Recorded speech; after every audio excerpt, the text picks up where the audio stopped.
এসব কি? ব্রাহ্মণ দেব, আমি কি এই যজ্ঞ আপনাকে প্রসন্ন করার জন্য করছি? না না মহারাজ, দেবতাদের প্রসন্ন করার জন্যে। দেবতারা এভাবে প্রসন্ন হবেন না, আরো ভালো করে আয়োজন করুন। আপনি হলেন ব্রাহ্মণ দেব, ব্রাহ্মণ দেব। একটু বুদ্ধিমত্তার পরিচয় দিন। ঠিক আছে মহারাজ, আমি যজ্ঞকুণ্ড বড় করে দিচ্ছি। নারায়ণ নারায়ণ।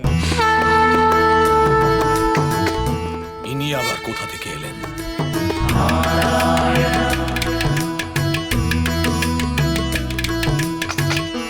দেবর্ষি নারদ, আপনি এখানে? কি করি, তোমার মূর্খামি দেখে আর থাকতে পারলাম না।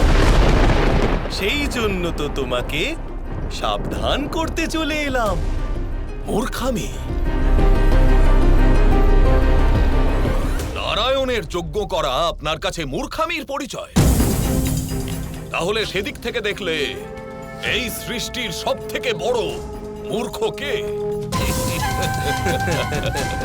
নারায়ণ নারায়ণ, উনি আপনারও আরাধ্য, আর আমাকে ওনার তপস্যা করার আদেশ স্বয়ং শুক্রাচার্য দিয়েছেন। আরে সেটাই তো। দেখো মিত্র বৃকাশ, তুমি নিজেই ভেবে দেখো যে অসুরদের আচার্য অসুর রাজকে সেই দেবতার পুজো করতে বলছেন যিনি কিনা শুক্রাচার্যের সবচেয়ে বড় শত্রু। কারণটা হলো এই খেলার মাধ্যমে শুক্রাচার্য নিজের শত্রুর থেকে প্রতিশোধ নিতে চাইছেন। উনি জানেন এটা, যে বিষ্ণুকে এত সহজে প্রসন্ন করা সম্ভব নয়। আর যদি প্রসন্ন হয়েও যান, তাহলেও মনোবাঞ্ছিত বর লাভ করা অসম্ভব হবে, যার ফলে বিষ্ণুর মানভঙ্গ হবে, অপযশ হবে, এবং এর আনন্দ শুক্রাচার্য নিতে চাইছেন। শুক্রাচার্যের তোমার বর লাভের ফলে কিচ্ছু এসে যায় না। উনি তো শুধু এবং শুধুমাত্র নারায়ণের অপযশ দেখতে চাইছেন। নারায়ণ, এবার মানে তাহলে তো তো কি, তুমি তো শুধু বরই পেতে চাইছো? তো অসুরদের ইতিহাসটা একবার ভেবে দেখো। ভাবো, তপস্যা তাহার করা উচিত যিনি খুব তাড়াতাড়ি প্রসন্ন হয়ে যান। উনি? আরে উনি নন, উনি আশুতোষ। উনি আর ছেলে মানুষের বশে বেশিরভাগ সময় তো মনোবাঞ্ছিত বর দিয়েই ফেলেন। ভোলানাথ উনি। মহাদেব? হ্যাঁ, উনি হলেন মহাদেব, শিব শম্ভুর। তপস্যা করো মিত্র। সমগ্র ব্রহ্মাণ্ডে আপনি হলেন নারায়ণের সব থেকে বড় ভক্ত। যখন আপনি এমন বলছেন, তখন নিশ্চয়ই এর পেছনে কোনো কারণ থাকবে। আমি মহাদেবের তপস্যা করব, মহাদেবের ভক্ত হব। মহাদেব। উত্তম, অতি উত্তম। নারায়ণ নারায়ণ।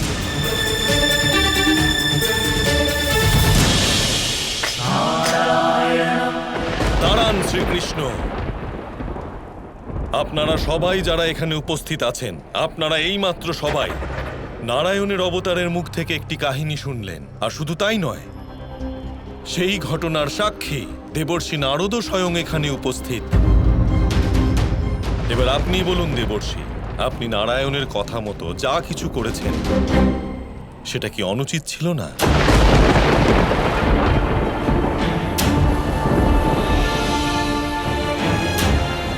আরাধ্যের আদেশের পর ভক্ত কি আর উচিত অনুচিত ভেবে দেখেন মহাদেব?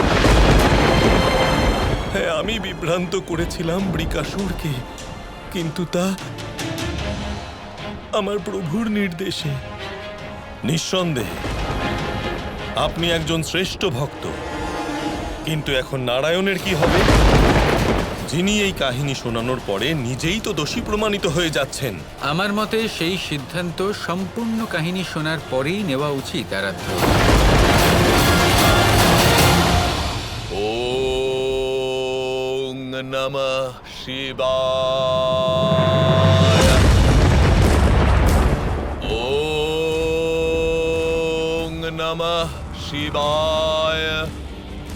মহাদেব, আমি আমার জীবদ্দশায় দেবতাদের অনেক আহুতি দিয়েছি, কঠোর তপস্যা করেছি, কিন্তু আমার আহ্বান কেউ শুনতে পাননি। কিন্তু আজ আপনাকে আমার আহ্বান শুনতেই হবে মহাদেব। আজ আমি সেই আহুতি দিতে চলেছি যা সংসারের সবচেয়ে বড় আহুতি বলে গণ্য হবে। আরে এ তো দেখছি ও মহাদেবকে বাধ্য করতে চাইছে। আমাদের তাড়াতাড়ি মহাদেবের কাছে যেতে হবে। এমন কঠোর তপস্যায় প্রসন্ন হয়ে যদি মহাদেব কোনো বরদান করেই ফেলেন তাহলে অনর্থ হয়ে যাবে। নারায়ণ নিজে ওনার সমস্যা আপনার উপরে চাপিয়ে দিলেন। এবার আপনি কি করবেন মহাদেব? বরদান করবেন বৃকাসুরকে? গৌরী, যখন স্বয়ং নারায়ণ ওকে বর প্রদান করেননি, তখন আমি কেন ওকে বর দেব?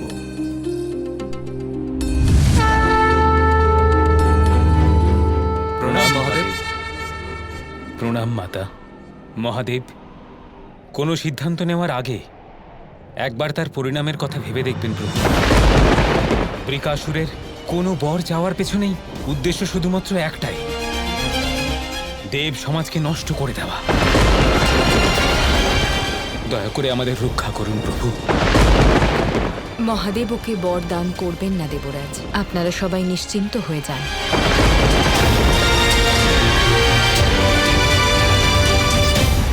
এবারে বলুন আরাধ্য, এটা কি সত্যি নয়? দেবী পার্বতী এখানে উপস্থিত, ওনার থেকে আমি জানতে চাইব। দেবী পার্বতী, আপনি বলুন, মহাদেব কি এই প্রতিশ্রুতি দেননি যে যাই হয়ে যাক না কেন উনি বৃকাসুরকে বরদান করবেন না? এটা কি সত্যি নয়? হ্যাঁ, এটাই সত্য। আর তারপরেও কি হয়েছিল? আপনি কি করেছিলেন? আমি সেই সমস্যা নিজের আরাধ্যের কাঁধে ন্যস্ত করেছিলাম, কারণ আমার কাছে আর কোনো বিকল্প ছিল না। আর আমার আরাধ্য প্রতিশ্রুতি দেবার পরেও কি করলেন? এটা জানা সত্ত্বেও যে সেই ব্যক্তি হলো অযোগ্য, আমার আরাধ্য কি করেছিলেন?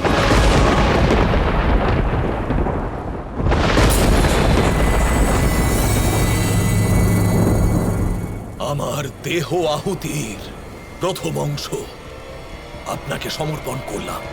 স্বাহা!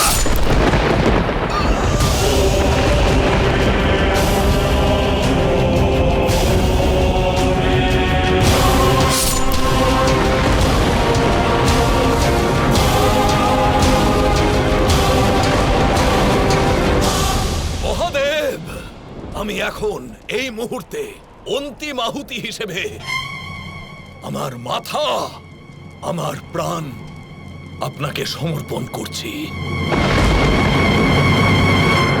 তাহলেই আপনি বুঝতে পারবেন মহাদেব যে আমার ভক্তি আর তপস্যায় কোনো খামতি ছিল না, তা সত্য ছিল।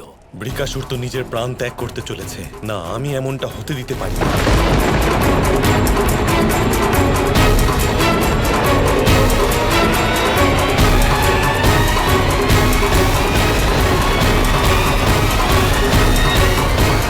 দাঁড়াও বৃকাসুর, আমি তোমার তপস্যা দ্বারা প্রসন্ন হয়েছি।